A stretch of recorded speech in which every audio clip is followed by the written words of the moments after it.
Звоните. Qurilish va uy-joy kommunal xo'jaligi sohasida nazorat qilish inspeksiyasi. Siz shu xonadonda yashaysiz.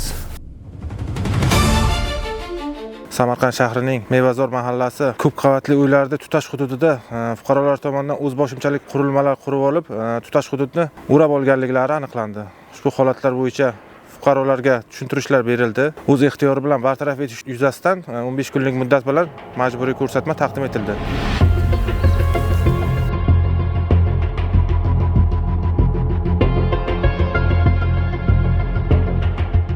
O'zboshimchalik bilan qurilgan qurilmalarni qurgan fuqarolarni ayrimlarini topish imkoni bo'lmaganligi sababli tizim orqali rasmiylashtirilib, pochta orqali xonadoniga yuborilishini ma'lum qilamiz.